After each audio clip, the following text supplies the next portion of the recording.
Learning outcome 1 हमारा complete हो चुका है, जो हमारा था explain the constructional features of three phase induction motor and general concept of slip and rotor frequency. Second learning outcome में हमने एक टॉपिक ऑलरेडी देख चुके हैं, परंतु वो हाँ इससे रिलेटेड उतना नहीं है। वो कंपैरिजन स्टडी थी थ्री फेस इंडक्शन मोटर और ट्रांसफार्मर के बीच। अब हम इसके एनालिसिस पे जाएंगे थ्री फेस इंडक्शन मोटर के, ताकि हम इसके परफॉर्मेंस को एस्टिमेट कर सकें। तो सेकंड लर्निंग आउटकम है हमारा analyse performance of three phase induction motor. अब इसके एनालिसिस का हम स्टार्ट करते हैं रोटर टॉर्क से। रोटर का जो टॉर्क होता है टॉर्क टी, जो कि रोटर द्वारा डेवलप किया जाता है। कब आपने फिफ्थ पॉइंट में देखा था कैसे रोटर के द्वारा टॉर्क डेवलप्ड होता है। तो यह जो है तीन चीज़ों पे मुख्यतः निर्भर करता है। पहला है रोटर करंट, फिर रोटर ईएमएफ और रोटर सर्किट का पावर फैक्टर। तो जनरली रोटर करंट को हम क्या लिखते हैं I2, है ना, और रोटर ईएमएफ को E2 और पावर फैक्टर ऑफ रोटर को cos phi 2। तो T is directly proportional to what E2 I2 cos phi 2। इस प्रकार से हम torque of an induction motor को प्रोपोर्शनल कहते हैं।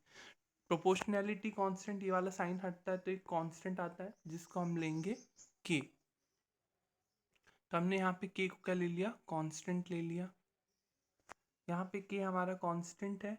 E2 जो है रोटर ईएमएफ है, पर स्टैंड स्टिल कंडीशन में। जब रोटर ईएमएफ मतलब स्टैंड स्टिल कंडीशन मतलब जब रोटर स्थिर अवस्था में हो, और रोटर करंट भी स्टैंड स्टिल में, और पावर फैक्टर रोटर सर्किट का cos phi 2 वो भी स्टैंड स्टिल में, ठहराव की स्थिति में। अब हम इनिशियली, अब दो तरह के टॉर्क होंगे।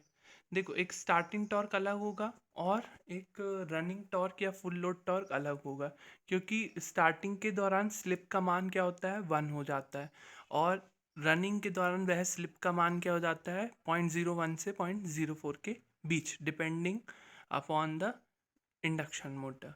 तो स्लिप की वैल्यू पे जनरली स्टार्टिंग टॉर्क जो है निर्भर नहीं करता। एस की वैल्यू उस पे क्या होती है 1 होती है, क्योंकि रोटर की स्पीड एन जो है वो क्या होता है 0। तो स्टार्टिंग टॉर्क जो है वो स्लिप यहाँ पे उसके लिए 1 होगी। तो हमने इसके लिए मान लिया है E2 rotor EMF per face और X2 रोटर रिएक्टेंस पर फेज एट स्टैंड स्टिल। ये मैंने लिखा नहीं है पर आपको लिखना है ना। रोटर रेजिस्टेंस पर फेज एट स्टैंड स्टिल, सब स्टैंड स्टिल कंडीशन में। इम्पिडेंस को हम जनरली क्या लिखते हैं √R² प्लस X²। तो Z2 rotor impedance per phase को हम कैसे लिखेंगे Z2 equals to √R2² plus X2²। ये भी किस पे होगा, स्टैंड स्टिल पे होगा। अब रोटर करंट पर फेस, ये सब हम पहले लिख चुके हैं ऑलरेडी, फिर भी एक बार और देखते हैं हम। करंट को हम लिखते हैं V/Z के फॉर्म में। तो रोटर करंट पर फेस लिख रहे हैं तो ऊपर आएगा rotor EMF per phase upon rotor impedance per phase. तो rotor EMF per phase is E2 and rotor impedance per phase at stand still is equals to √R2² plus X2²। यहाँ पे रोटर पावर फैक्टर को हम क्या लिखते हैं R/Z, है ना। R/Z मतलब Z2 की वैल्यू होगी ये √R2² प्लस X2²। तो रोटर पावर फैक्टर की वैल्यू भी आ गई। अब स्टार्टिंग टॉर्क को चूंकि हमने लिखे थे TS equals to KE2 I2 cos phi 2, है ना। तो KE2 एज इट इज रहेगा, I2 की वैल्यू ये हो जाएगी और cos phi 2 की वैल्यू भी ये हो जाएगी। तो दोनों वैल्यूज़ हम यहाँ पे रख देंगे, और दोनों वैल्यूज़ रखने के बाद हमारा एक्सप्रेशन क्या होगा, के E2 का हो जाएगा स्क्वायर और R2 ऊपर ये हो गया।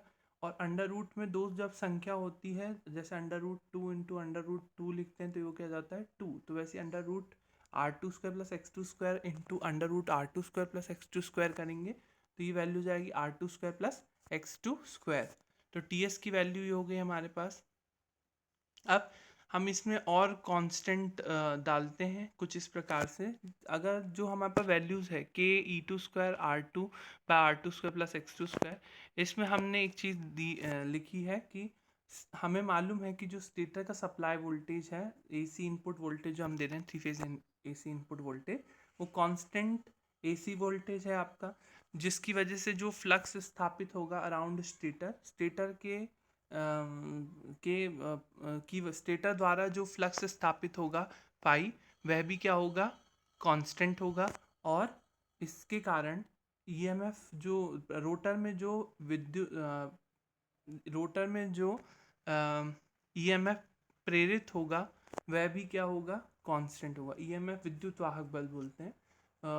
वो भी जो प्रेरित होगा ईएमएफ वो भी क्या होगा, कांस्टेंट होगा। E2 यहाँ पे डायरेक्टली प्रोपोर्शनल है स्टेटर सप्लाई वोल्टेज के। E2 जो है स्टेटर सप्लाई वोल्टेज पर निर्भर करता है।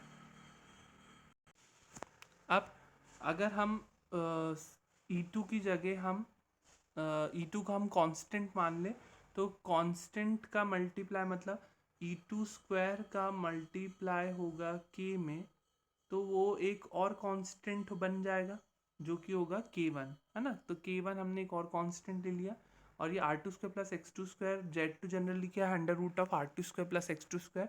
तो हम R2 square plus X2 square को क्या लिख सकते हैं, Z2 इसका स्क्वायर। इसको हमने सेकेंड इक्वेशन मान लिया। यहाँ पे K1 जो है एक और कांस्टेंट है, जो कि इस K1 की वैल्यू क्या है, इस K1 की वैल्यू यहाँ पे क्या है, it is equals to E2 square into K, है ना। तो ये K1 है यहाँ पे। तो अब ये जो भी वैल्यू होगी वो K1 की बराबर होगी।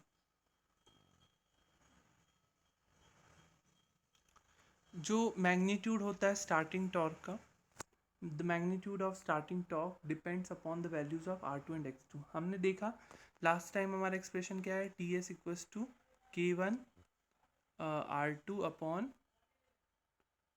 वो जो लिखा हुआ था यही, है ना, R2 square plus X2 square. तो यहाँ पे देख रहे हो आप, ये जो स्टार्टिंग टॉर्क है केवल रोटर रेजिस्टेंस R2 और रोटर रिएक्टेंस X2 पर फेस जो कि स्टैंड स्टिल में है उस पर निर्भर करता है। जो स्टार्टिंग टॉर्क का मैग्नीट्यूड होता है वह R2 एवं X2 की मान पर निर्भर करता है, जहाँ R2 रोटर रेजिस्टेंस पर फेस स्टैंड स्टिल रोटर के ठहराव की स्थिति में है, एवं X2 रोटर रिएक्टेंस प्रति फेस रोटर के स्थिर रोटर के ठहराव की स्थिति में है ना। अगेन TS, हमने ये जो एक्सप्रेशन लिखा था ये अगेन फ्रॉम इक्वेशन वन हमारी ये थी TS equals to KE2 square R2 upon R2 square plus X2 square. यहाँ पे जो K होता है जनरली, ये K कांस्टेंट की जो वैल्यू होती है वो है 3 इंटू 60/2πns। ये हम देखेंगे पावर रिलेशन में, है ना। पावर रिलेशन में K equals to 3 into 60/2πns कैसे आता है। तो हम एक बार कंप्लीट टॉर्क इक्वेशन में इसको देखेंगे।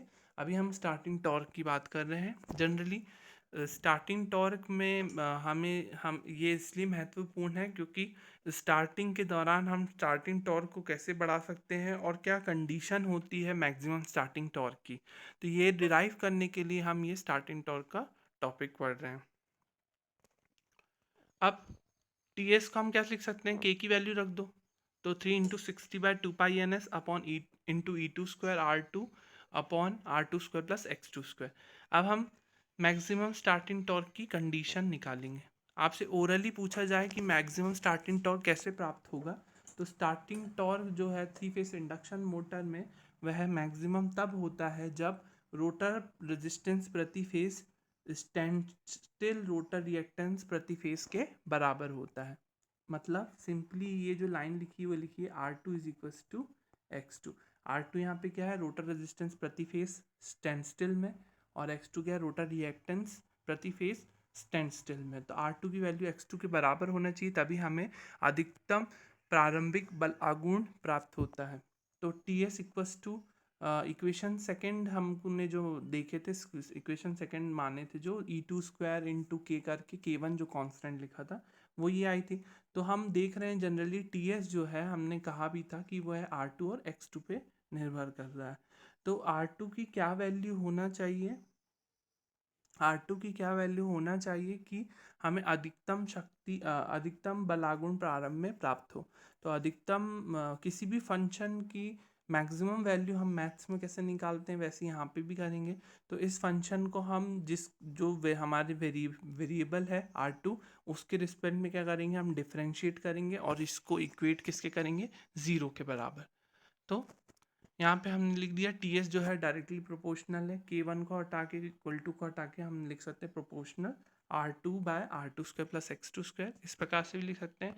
अब इक्वेशन सेकेंड जो हमारे पास है उसे हम क्या करेंगे, डिफरेंशिएट करेंगे। Differentiate equation second with respect to R two and equate to 0। अब डिफरेंशिएशन कैसे किया गया, टी एस को आर टू के रिस्पेक्ट में, टी एस की वैल्यू क्या लिखे थे हमने, के वन आर टू और R upon R two square plus X two square, D by D R two हम इक्वेट कर देंगे 0 के वन हमारा कांस्टेंट है तो उसको हम बाहर लिख सकते हैं, है ना। और ये के वन जब यहाँ 0 के नीचे जाएगा तो ये 0 ही हो जाएगा, है ना। तो हमारा मेन फंक्शन क्या है, ये वाला फंक्शन है। अब डिफरेंशिएशन रूल आपको मालूम होगा, मैथ्स में पढ़ा होगा आपने। फर्स्ट फंक्शन अगर डी बाई डी एक्स हम करते हैं first divide by second function, है ना, इस प्रकार से अगर हम करते हैं तो क्या होता है जनरली इसमें, इसका फॉर्मूला क्या होता है हमारा जनरली, ऊपर होता है हमारा second function differentiation of first function minus of first function differentiation of second function divided by second function का स्क्वायर, इस प्रकार से फॉर्मूला है, देख लीजिएगा आप सर्च करके डिफरेंशिएशन का डिवाइड रूल क्या होता है वो आपको मिल जाएगा और उसके हिसाब से आप डिफरेंशिएट कर सकते हैं।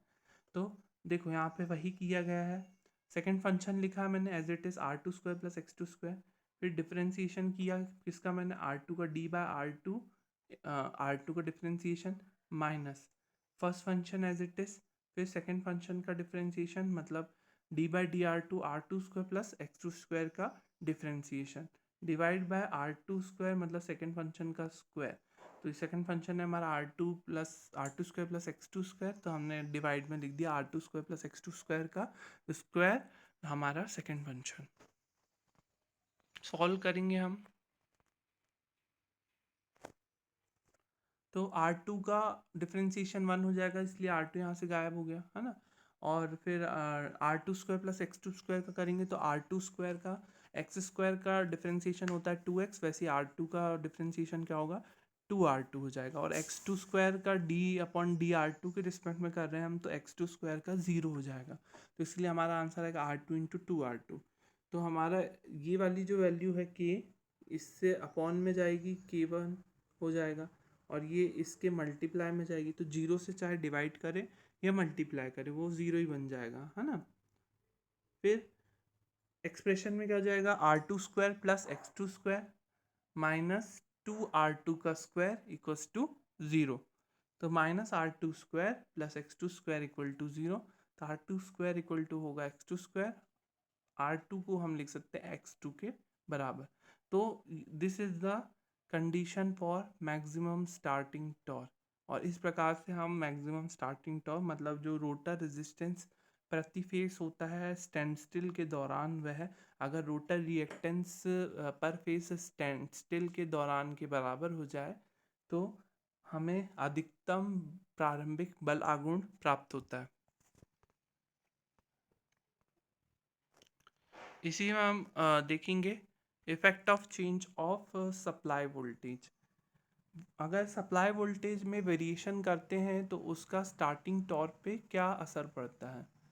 आपकी इक्वेशन 1 क्या आई थी, इक्वेशन 1 थी आपकी ये वाली, T S equals to K E two square R two upon R two square plus X two square, जिसमें ई टू को हम बोलते हैं कि it is directly proportional to supply voltage. अब देखो E2 हम बोल रहे हैं सप्लाई वोल्टेज के डायरेक्टली प्रोपोर्शनल, तो इसकी वजह से क्या होगा, E2 का हम बोल रहे हैं डायरेक्टली प्रोपोर्शनल टू V, है ना, डायरेक्टली प्रोपोर्शनल टू V।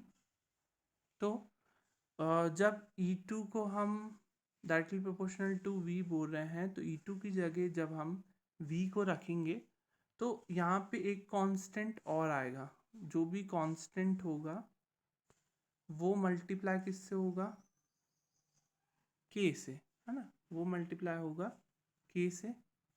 तो मल्टीप्लाई के से होगा तो उससे क्या आंसर हो जाएगा हमारा, एक और कांस्टेंट हमने K1 यूज़ कर चुके हैं एज अ कांस्टेंट, अब हम यहाँ पे अगेन K1 को नहीं यूज़ कर रहे हैं, K2 को यूज़ कर रहे हैं। तो यहाँ पे हम E2 की जगह लिख रहे हैं V के टर्म में V स्क्वायर, तो एक और कांस्टेंट हमने ले लिया K2। तो हम देख रहे हैं जो TS है इज़ डायरेक्टली प्रोपोर्शनल टू क्या है, V स्क्वायर, मतलब सप्लाई वोल्टेज के स्टार्टिंग टॉर्क जो है डायरेक्टली प्रोपोर्शनल में आ रहा है। K2 यहाँ पे अनादर कांस्टेंट है, और हम देख सकते हैं कि जो हमारा स्टार्टिंग टॉर्क है वो directly proportional to V square है ना। तो हम कह सकते हैं जो स्टार्टिंग टॉर्क है, प्रारंभिक बलागुण जो होता है, वह सप्लाई वोल्टेज के वेरिएशन में या उसके चेंज होने से उस पर काफ़ी असर होता है ना। तो काफ़ी असर होने के कारण इसलिए जो सप्लाई वोल्टेज है उसका वेरिएशन जो होता है वो स्टार्टिंग टॉर्क पे काफ़ी प्रभाव डालता है। और TS जब डायरेक्टली प्रोपोर्शनल टू होगा V स्क्वायर, अगर माने हम, अगर उसका मतलब क्या हुआ, जब वोल्टेज सप्लाई अगर 10% भी घटती है, TS उसके डायरेक्टली प्रोपोर्शनल में है स्क्वायर के, तो स्टार्टिंग टॉर्क जो है वो 20% घट जाएगा। समझ रहे हैं? अगर वोल्टेज सप्लाई 10% भी घटती है तो स्टार्टिंग टॉर्क 20% घट जाता है। तो स्टार्टिंग टॉर्क जो है स्लिप रिंग इंडक्शन मोटर का वो अधिकतम होना चाहिए।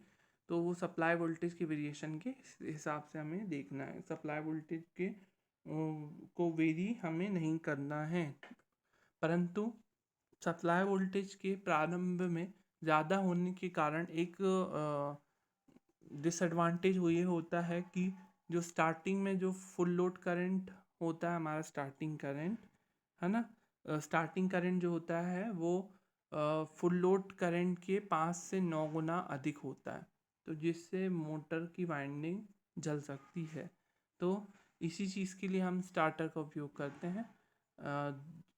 यही कारण है। और हम सप्लाई वोल्टेज के यहाँ पे स्टार्टिंग में कम वेरिएशन नहीं करते हैं, ज़्यादा वेरिएशन नहीं करते हैं, जिसके कारण हमें जो स्टार्टिंग टॉर्क है वो 1.5 से 2 टाइम्स ज़्यादा मिलता है फुल लोड टॉर्क की वैल्यू की तुलना में। और इसके साथ साथ स्टार्टिंग टॉर्क 1.5 टू 2 टाइम्स तो होता है अधिक, परंतु इसके साथ स्टार्टिंग टॉर्क भी जो होता है हमारा, वो क्या होता है, वो भी प्रारंभिक धारा जो है हमारी, वो फुल लोड धारा की तुलना में 5 से 9 गुना अधिक होती है। ये चीज़ को रेक्टिफाई किया जा सकता है। WRIM यहाँ पे है, वाउंड रोटर इंडक्शन मोटर। अगर प्रॉपर वैल्यू हम एक्सटर्नल रेजिस्टेंस की प्रॉपर वैल्यू, मतलब एक बाहरी प्रतिरोध जिसका मान वो हो, मतलब क्या बोल सकते हैं, जिसका मान स्वीकार्य हो, है ना। ऐसा नहीं कि बहुत ज़्यादा वैल्यू का एक्सटर्नल रेजिस्टेंस हमने लगा दिया। तो जो स्वीकार्य हो उस रोटर रेजिस्टेंस या एक्सटर्नल रेजिस्टेंस को हम वाउंड रोटर इंडक्शन मोटर में जोड़कर प्रारंभिक बल आघूर्ण को अधिकतम प्राप्त कर सकते हैं, है ना। जिससे क्या होगा, स्टार्टिंग टॉर्क की जो वैल्यू है वाउंड रोटर इंडक्शन मोटर में बढ़ी हुई प्राप्त मिलती है। और यही एडवांटेज होता है WRIM का ओवर SRIM। ये देखो, जो हमने स्टार्टिंग टॉर्क हमने जो यहाँ तक का पूरा पढ़ा, ये सब मोटर का जब मोटर लोड की स्थिति में ना हो, है ना, उस हिसाब से पढ़ा। क्योंकि स्टार्टिंग टॉर्क तब की बात कह रहे हैं हम, स्टार्टिंग टॉर्क जब मोटर का रोटर जो है घूमना चालू नहीं हुआ, तो उसको स्टार्टिंग में जो टॉर्क प्राप्त होगा वो कितना होगा। तो ये मोटर ऑन नो लोड हम कह सकते हैं। हमने ये सारी चीज़ें देखी। परंतु फुल लोड टॉर्क हो या रनिंग टॉर्क हो, तो उस दौरान ये चीज़ें बदल जाएंगी। उस समय मोटर ऑन लोड कंडीशन हो जाएगा और फुल लोड टॉर्क कहलाएगा। मोटर का टॉर्क, जो मोटर में जो टॉर्क प्राप्त होगा मोटर को, या रोटर के द्वारा जो टॉर्क डेवलप होगा, वह अलग स्थिति में होगा, है ना। हालांकि मोटर के लोड के जुड़ने से ज़्यादा कुछ असर नहीं होता है। ये हम देखेंगे नेक्स्ट क्लास में। मोटर का जो मोटर की जो ऑन लोड कंडीशन है वो कैसे हम इसमें देखेंगे।